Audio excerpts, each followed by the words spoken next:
జాతీయ స్థాయిలో పార్లమెంట్ ఎన్నికలు ఒక నెల రోజుల ముందుగానే జరిగే అవకాశం ఉందని ఊహాగానాలు ఉన్నాయి. దీనికి కారణం ఏంటంటే ఉత్తర భారతంలో గతంలో కాంగ్రెస్ పార్టీ అధీనంలో ఉండే 2 రాష్ట్రాలు రాజస్థాన్, ఛత్తీస్గఢ్లో కాంగ్రెస్ ఘోర పరాజయం పొంది భారతీయ జనతా పార్టీ ఘన విజయం సాధించటం, దానివల్ల జోష్లో ఉన్న భారతీయ జనతా పార్టీ వేడి చల్లారక ముందే ఎన్నికలు పెట్టటము ద్వారా గతము కంటే ఎక్కువ సీట్లు 303 సీట్లు 2019లో గెలుచుకుంటే ఈసారి ఒంటరిగా బీజేపీ 350 సీట్లు గెలవాలని, మిత్రపక్షాలతో కలిపి 400 సీట్లు దాటాలనే వ్యూహంతో ముందుకు సాగుతోంది.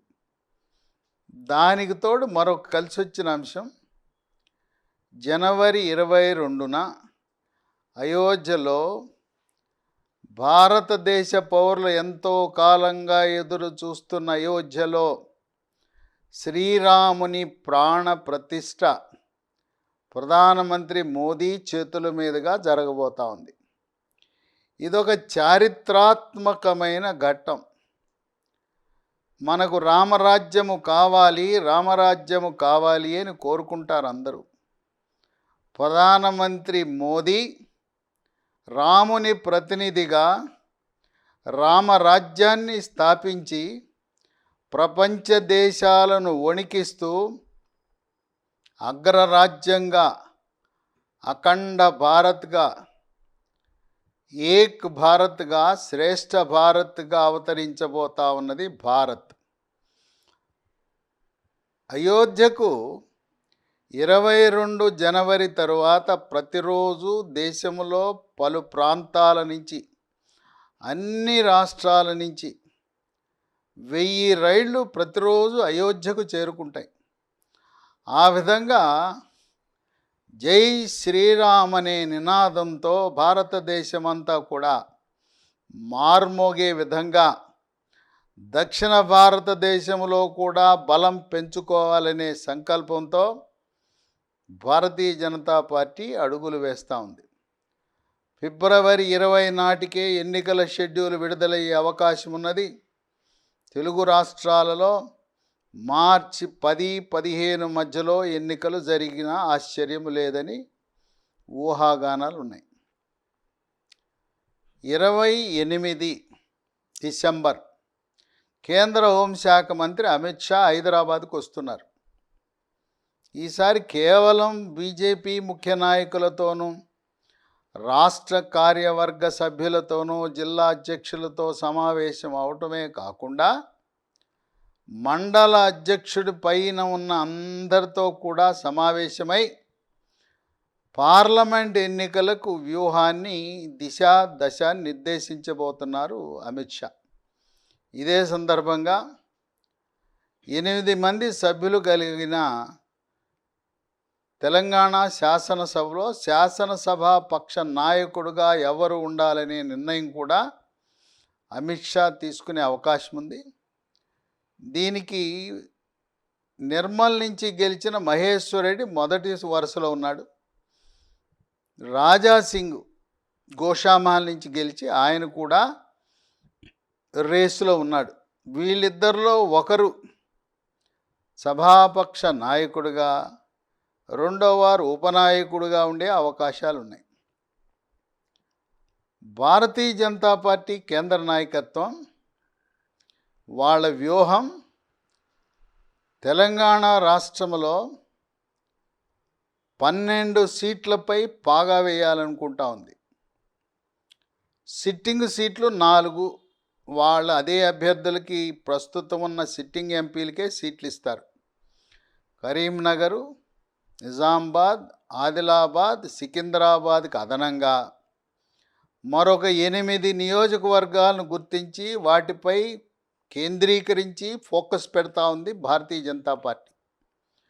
మెదక్ జిల్లాలో మెదక్కు, జహీరాబాదు, ఉమ్మడి రంగారెడ్డిలో చేవెళ్ళ, మల్కాజ్గిరి.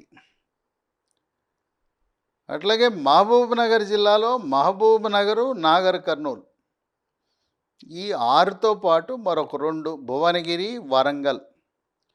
వరంగల్ 1984లో భారతీయ జనతా పార్టీ లోక్సభలో 2 సీట్లు ఉన్నప్పుడు వరంగల్ సీట్ నుంచి భారతీయ జనతా పార్టీ తరపున జంగారెడ్డి పివి నరసింహారావును ఓడించి లోక్సభలోకి వెళ్ళటం జరిగింది. జంగారెడ్డి ఒకరైతే మరొక 2వ లోక్సభ సభ్యుడు గుజరాత్ నుంచి పటేల్.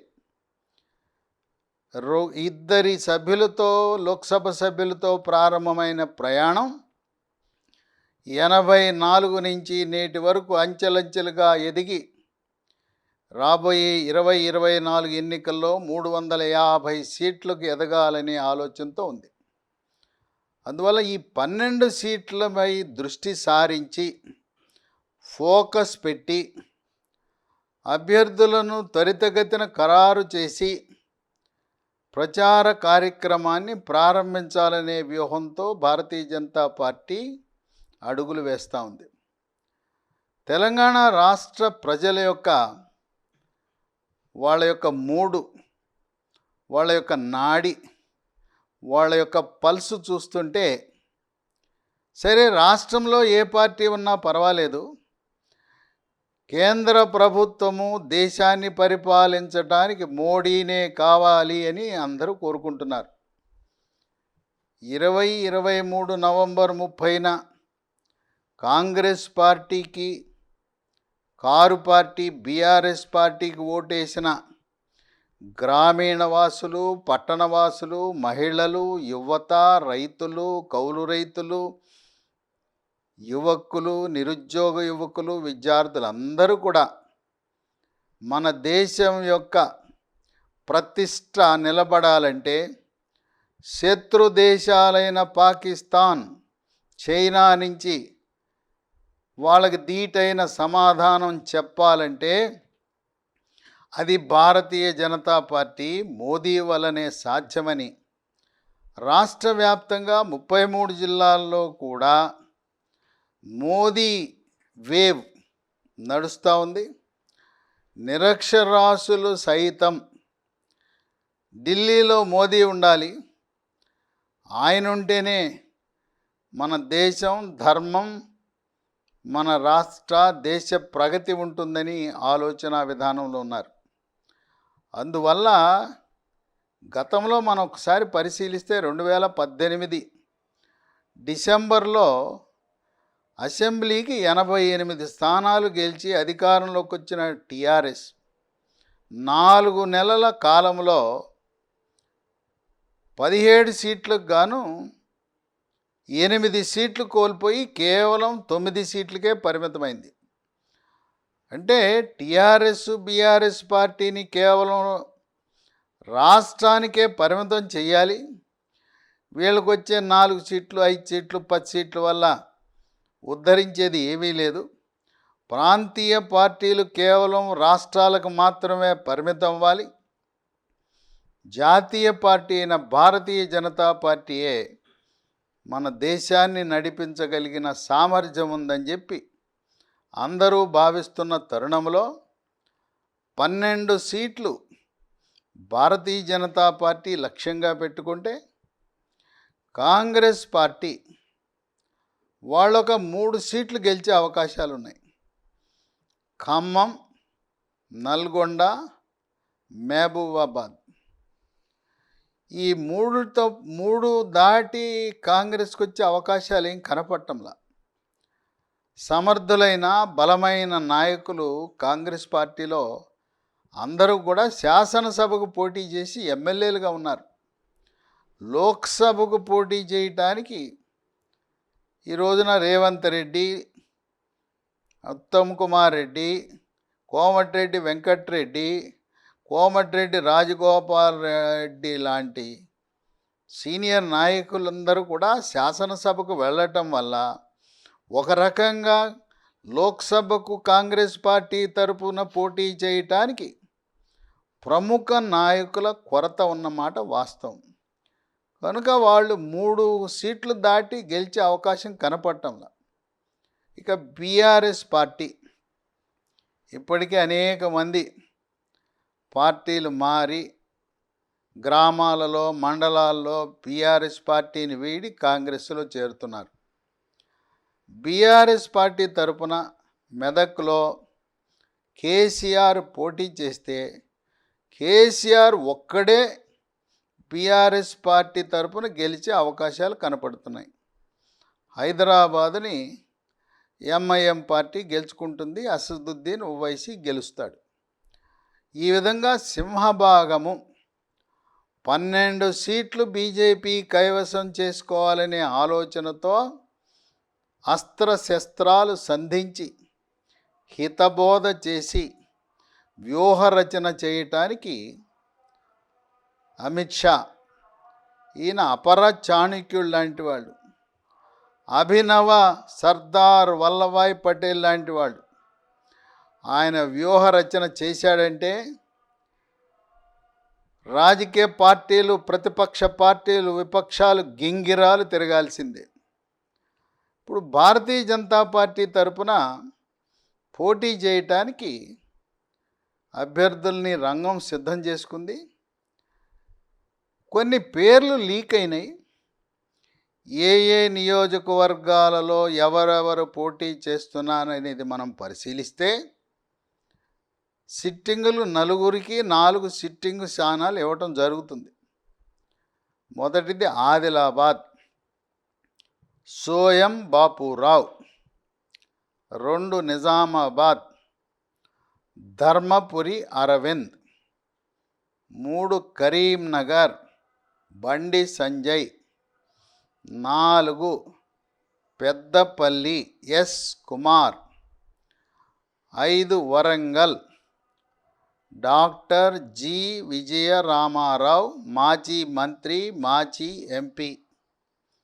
6 మహబూబాబాద్, హుస్సేన్ నాయక్ కానీ, మాజీ ప్రధాన కార్యదర్శిగా పదవీ విరమణ చేసిన సీనియర్ ఐఏఎస్ అధికారి రామచంద్రు నాయక్, లేదా దిలీప్ నాయక్, లేదా రవీంద్ర నాయక్. 7 ఖమ్మం, ఇక్కడ గరికిపాటి మోహన్ రావు మాజీ రాజ్యసభ సభ్యుడిని ఒప్పించి ఖమ్మంలో పోటీకి పెట్టాలనే ఆలోచన ఉంది. ఆయన కాకపోతే గల్లా సత్యనారాయణ. 8 నల్గొండ, ఇక్కడ గూడూరు నారాయణ రెడ్డి. గూడూరు నారాయణ రెడ్డితో పాటు జితేంద్రను కూడా పరిశీలిస్తున్నారు. 9 భువనగిరి, గతంలో బీఆర్ఎస్ పార్టీ తరపున లోక్సభలో గెలిచి పనిచేసిన డాక్టర్ బూరా నర్సయ్య గౌడ్. 10 మల్కాజ్గిరి, ఈటెల రాజేందర్. 11 సికింద్రాబాద్, ప్రస్తుత కేంద్ర మంత్రి కిషన్ రెడ్డి. 12 హైదరాబాద్, డాక్టర్ భగవంతరావు, సీనియర్ ఆయుర్వేద వైద్య నిపుణుడు, భాగ్యనగర్ గణేష్ ఉత్సవ సమితి ప్రధాన కార్యదర్శి. 13 చేవెళ్ళ, కొండా విశ్వేశ్వర్ రెడ్డి. 14 మహబూబ్ నగర్, ఇక్కడ 2 పరిశీలనలో ఉన్నారు. జాతీయ ఉపాధ్యక్షురాలు డికే అరుణ, ఆమె 2019లో పోటీ చేసి ఉన్నది. 2014లో జితేందర్ రెడ్డి కూడా మహబూబ్ నగర్ నుంచి పోటీ చేసి గెలిచాడు. ఈ వీరిద్దరి మధ్యలో ఉంది. మహిళా అభ్యర్థి కనుక డికే అరుణకు కొంచెం అవకాశం ఉంటుందనే ఆలోచన ఉంది. 15 నాగర్ కర్నూల్, ఇక్కడ మాజీ జాతీయ అధ్యక్షుడు దివంగత నేత బంగారు లక్ష్మణ్ కుమార్తె బంగారు శృతి, ఆమె రాష్ట్ర ప్రధాన కార్యదర్శిగా ఉన్న ఆమెతో పాటు మరొక అభ్యర్థి కూడా తెర మీదకు వచ్చాడు. పి రాములు ప్రస్తుత సిట్టింగ్ బీఆర్ఎస్ లోక్సభ సభ్యుడు. ఆయన పార్టీ మారి భారతీయ జనతా పార్టీలోకి వస్తే పి రాములని అభ్యర్థిగా ఖరారు చేసే అవకాశం ఉంది. రాములు కాకపోతే రాములు కుమారుడు కూడా పోటీ చేయాలనే ఆలోచనలో ఉన్నాడు. 16 మెదక్ రఘునందన్ రావు మాజీ ఎమ్మెల్యే. 17 జహీరాబాద్. ఇక్కడ బీబీ పాటిల్ 2014లో గెలిచాడు, 19లో గెలిచాడు. కారు పార్టీ బీఆర్ఎస్ పార్టీ తరపున. ఆయన గతంలోనే పార్టీ మారతాడు, బీజేపీలో చేరతాడనే ఊహాగానాలు ఉన్నాయి. 2019లో కూడా కేవలం స్వల్ప మెజారిటీ 10,000 మెజారిటీతో గెలిచాడు. బీబీ పాటిల్ ఆయన హిందీ భాష, మహారాష్ట్రతో కర్ణాటకతో ఆయనకున్న సత్సంబంధాలు, ఆయన పార్టీ మారి భారతీయ జనతా పార్టీలోకి వస్తే జహీరాబాద్లో బీబీ పాటిల్కి బీజేపీ టికెట్ ఇస్తుంది. ఒకవేళ ఆయన రాకపోతే టైగర్ నరేంద్ర, ఆలే నరేంద్ర, దివంగత నేత, భారతీయ జనతా పార్టీకి తెలుగు రాష్ట్రాలలో పునాది లాంటివాడు. టైగర్ నరేంద్ర కుమారుడు ఆలే భాస్కర్. ఆయన ప్రస్తుతం తెలంగాణ రాష్ట్ర బీజేపీ ఓబీసీ మోర్చా అధ్యక్షుడిగా ఉన్నాడు. ఈసారి 10 సీట్లు గ్యారంటీగా భారతీయ జనతా పార్టీ విజయం సాధించే దిశగా అడుగులు పడుతున్నాయి. 10వ 12వ గెలిస్తే ఇద్దరికి మంత్రివర్గంలో స్థానం లభించే అవకాశం కనపడతా ఉంది. బీసీల్లో ఎందుకంటే ఇప్పటికే తెలంగాణ రాష్ట్రంలో అధికారంలోకి వస్తే బీజేపీ మొట్టమొదటి ముఖ్యమంత్రి బీసీ అభ్యర్థి ప్రకటించిన తరుణంలో బీసీలలో 3 పేర్లు పరిగణలోకి ఉన్నాయి. మొదటిది ఈటెల రాజేందర్, రెండవది డాక్టర్ కె లక్ష్మణ్, 3 డాక్టర్ బూర నర్సయ్య గౌడ్. ఇక్కడ మనం ఒకటి గమనించవలసిన అవసరం ఉంది. మంత్రివర్గంలో స్థానం ఇచ్చే సమయంలో ప్రధానమంత్రి మోదీ, అమిత్ షా, జేపీ నడ్డా వాళ్ళు బయోడేటా చూస్తారు. ఎవరైతే విద్యాధికులు ఉన్నారో, ఇప్పుడు డాక్టర్ లక్ష్మణ్కి ఇంత ప్రోత్సాహం ఇవ్వడానికి గల కారణం రాజ్యసభ ఇచ్చారు, పార్లమెంటరీ బోర్డు మెంబర్ చేశారు, కేంద్ర ఎన్నికల కమిటీ సభ్యుడిని చేశారు, జాతీయ ఓబీసీ మోర్చా జాతీయ అధ్యక్షుడిని చేశారు. దీనంతటికి కారణం ఏంటంటే ఆయన ఉస్మానియా యూనివర్సిటీలో పిహెచ్డి చేయటమే మోదీ గారిని ఆకర్షించింది. అట్లాగే ఈటెల రాజేందర్ టీఆర్ఎస్ పార్టీలో నంబర్ 2, ప్రభుత్వ నిర్వహణలో నంబర్ 2 ఉండి రాష్ట్రంలో అన్ని గ్రామాలు పట్టణాలతో పరిచయం ఉన్న వ్యక్తి ఈటెల రాజేందర్. ఇక 3 డాక్టర్ బూర నరసయ్య గౌడ్. ఈయన doctor, MBBS, MS, super specialist. మరి ఈయన విద్యాధికుడు, జాతీయ స్థాయిలో ఒక ప్రముఖ శస్త్రచికిత్సా నిపుణుడుగా, జీర్ణకోశ వ్యాధుల శస్త్రచికిత్సా నిపుణుడుగా జాతీయ స్థాయి కాకుండా అంతర్జాతీయ స్థాయిలో పేరు ప్రతిష్టలు కలిగిన డాక్టర్ బూర నరసయ్య గౌడ్ అంటే ఆయన బయోడేటా చూస్తే 10 పేజీలు ఉంటుంది. ఆయన వైద్య వృత్తిలో సాధించిన ప్రగతి ప్రధానమంత్రిని, అమిత్ షాని మంత్రముగ్ధుని చేసే అవకాశం ఉంది. బీసీలో ఈ 3లో ఒకరికి అవకాశం ఉంటుంది మంత్రి పదవిలో. రెడ్డి సామాజిక వర్గంలో కిషన్ రెడ్డి ఉన్నాడు, కానీ కొండా విశ్వేశ్వరరెడ్డి కూడా కలిసి వచ్చే అంశం ఇంకోటి ఉంది.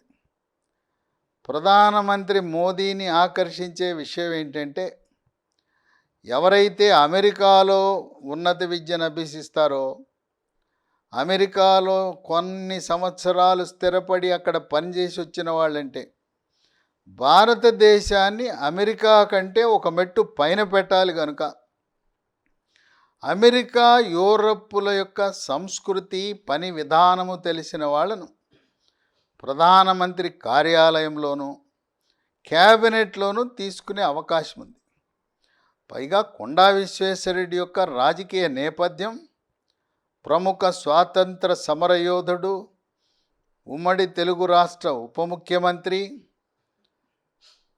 నిజాం సాయుధ పోరాటంలో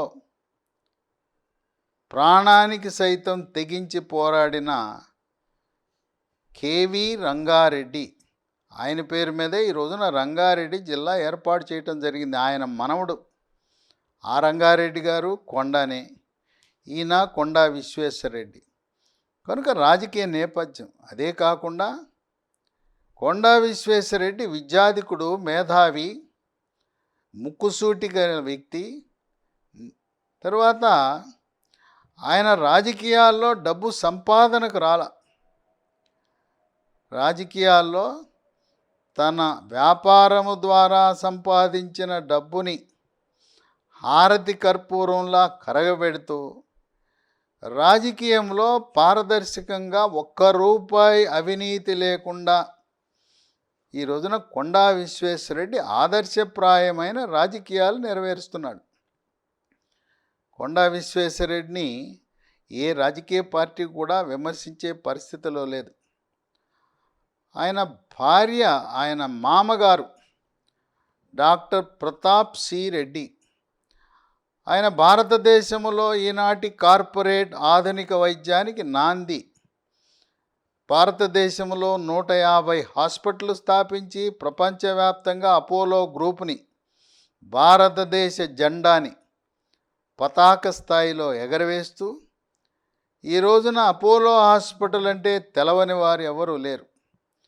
కనుక అపోలో ఆసుపత్రి యాజమాన్యం చైర్మన్, వ్యవస్థాపక చైర్మన్ యొక్క అల్లుడుగా ఆయన యొక్క వ్యక్తిగత యొక్క చరిత్ర వల్ల కొండా విశ్వేశ్వరరెడ్డి బయోడేటా చూస్తే మళ్ళీ మోడీ గారు ఇంకోటి చూస్తాడు, గతంలో ఒకసారి పనిచేసి ఉండాలి.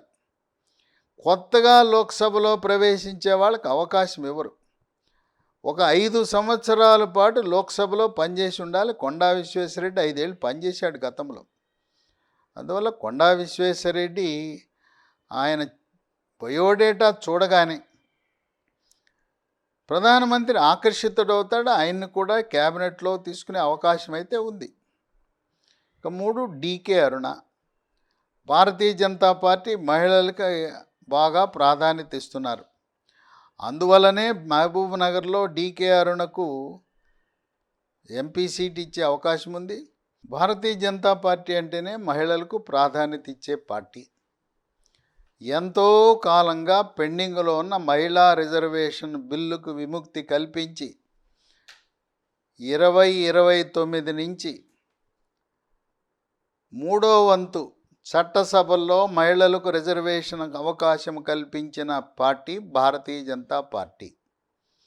అందువల్ల మహిళలకు ప్రాధాన్యత ఇవ్వాలని డీకే అరుణ మహబూబ్ నగర్లో గెలిస్తే ఆమెకి క్యాబినెట్లో స్థానం కూడా లభించే అవకాశం ఉంది. ఇక ఎస్సీ ఎస్టీలకు వస్తే ఎస్టీల్లో మహబూబాబాద్ నుంచి రామచంద్ర నాయక్, ఆయన ప్రధాన కార్యదర్శిగా, చీఫ్ సెక్రటరీగా, సీనియర్ ఐఏఎస్ అధికారిగా పదవీ విరమణ చేసి విశేష అనుభవం గడించి అలాంటి వాళ్లను మోదీ చాలా ఇష్టపడతాడు. ఎందుకంటే 35 సంవత్సరాలు గ్రామీణ ప్రాంతాలలో, పట్టణ ప్రాంతాలలో వివిధ శాఖల్లో వాళ్ళు గడించిన అనుభవాన్ని ఒక శాఖ కేటాయించడం ద్వారా వాళ్ళు పరిపాలనా దక్షులుగా ఉంటారని చెప్పి ఎక్కడ senior IAS, IPS, IRS, civil service అధికారులు, ఐఎఫ్ఎస్ అధికారులు వాళ్ళు ప్రత్యక్ష ఎన్నికల్లో గెలవలేకపోయినా రాజ్యసభకు వారిని తీసుకొచ్చి మంత్రిగా బాధ్యతలు అప్పజెప్పే మనస్తత్వం మోదీ. కనుక మహబూబాబాద్లో గెలిస్తే రామచంద్ర నాయక్ మా కేంద్ర మంత్రి అయినా ఆశ్చర్యం లేదు. అలాగే విశేష రాజకీయ అనుభవం 1982 నుంచి ఈనాటి వరకు దాదాపు 45 సంవత్సరాల పూర్తి సమయం రాజకీయంలో ఉన్న డాక్టర్ విజయరామారావు. ఆయన వివిధ హోదాల్లో ఎమ్మెల్యేగా, మంత్రిగా, లోక్సభ సభ్యుడిగా, ఉద్యమకారుడుగా 2001 సంవత్సరంలో కేసీఆర్ పార్టీ పెట్టిన మొదటి రోజు నుంచి 2014 వరకు 14 సంవత్సరాలు కేసీఆర్తో కలిసి అడుగులు వేసిన ఉద్యమ నాయకుడు డాక్టర్ విజయరామారావు. ఆయన వైద్యుడు, మామూలు ఎంబీబీఎస్ కాదు. ఆయన ఉన్నత విద్య ఎండీతో పాటు అనేక పలు కోర్సులు కూడా చేయటం జరిగింది. ఆయనకున్న రాజకీయ అనుభవం వైద్యములో ఉన్నత శిఖరాలకు ఎదిగిన డాక్టర్ విజయరామారావు. ఎస్సీల్లో ఆయన వరంగల్ నుంచి గెలిస్తే ఆయనకు కూడా మోదీ గారితో కలిసి పనిచేసే క్యాబినెట్లోకి వెళ్ళే అవకాశం లభిస్తుంది. ఇవన్నీ ఊహాగానాలే. నేను చెప్పబోయేది ఏంటంటే, ఇద్దరు మంత్రులకు అవకాశం కలుగుతుంది. మరి ఇద్దరు మంత్రులు కలిసినప్పుడు బీసీ, ఎస్సీ, ఎస్టీ, రెడ్డి సామాజిక వర్గం, అగ్రవర్ణాలు అందరూ ఉండాలి కదా. ఒకరికి అగ్రవర్ణాల వారికి ఇచ్చినా ఒక బీసీ, ఎస్సీ, ఎస్టీల్లో ఒకటి తప్పనిసరిగా ఇస్తారు. బీసీకి అత్యంత ప్రాధాన్యత ఇస్తారు తెలంగాణ రాష్ట్రంకి వచ్చేసరికి. ఎందుకంటే తెలంగాణ రాష్ట్రంలో 60% బీసీలే ఉన్నారు. ఈ విధంగా 17 మంది అభ్యర్థులను ప్రాథమికంగా ఎంపిక చేసి ఎంత త్వరగా వీలైతే వాళ్లను, ఈ లోక్సభ అభ్యర్థులను రంగంలో దింపి ప్రచార పర్వాన్ని ప్రారంభించి 12 సీట్ల లక్ష్యంగా, 12 లక్ష్యం పెట్టుకుంటే కనీసం 10 అయినా సాధించాలనే దృక్పథంతో భారతీయ జనతా పార్టీ వేగంగా అడుగులు వేస్తున్నది.